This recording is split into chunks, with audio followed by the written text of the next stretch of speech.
Marami ang napatanong at nagtataka kung bakit nga ba hindi pinusuan or nilike ng kapuso actor na si Alden Richards ang naging post na ito ngayon ng aktres na si Catherine Bernardo. Narito nga ang buong detalye, alamin natin ito.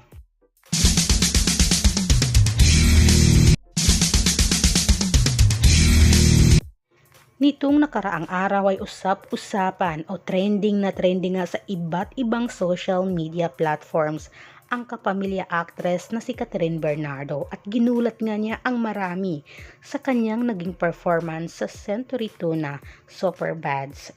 Talaga na mga marami ang nagtatanong sa ano nga ba or ano ang naging reaction niya ng kapuso actor na si Alden Richards sa naging post na ito ngayon or sa naging performance na nag-iisang Catherine Bernardo.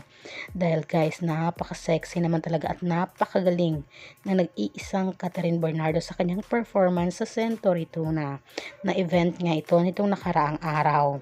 Ito nga ang hashtag Century Tuna Superbads Best You Ever. At sa naging post naman ni Catherine Bernardo sa kanyang social media account ay talagang pinusuan ito ng marami, lalong-lalo na ng malapit niya na mga kaibigan sa loob at labas ng showbiz. At marami ang naghahanap sa likes or sa pagpuso at pati na rin sa pagkomento nga ng kapuso actor na si Alden Richards, pero wala ito. Kaya marami ang napatanong dito kung bakit kaya. Syempre alam naman natin na dapat low-key lang or talagang personal lang talaga ang meron ang cut din natin, di ba?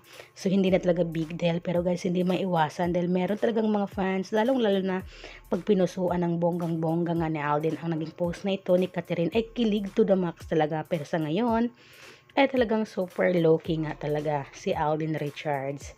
At syempre dahil nga sa mga malalapit na kaibigan na rin ni Catherine ay marami nga ang napakomento dito. So talagang naging trending na trending ang hotness at performance nga ni Catherine Bernardo sa hashtag Century Tuna Superbuds Best You Ever. O diba? Kayo guys, isa rin ba kayo sa napatanong kung ano nga ba ang reaksyon ni Alden Richards at kung bakit hindi nga siya pumuso dito sa naging post na ito ni Catherine Bernardo. Pero alam naman natin guys na low-key lang ang cut din. Personal na nila yon.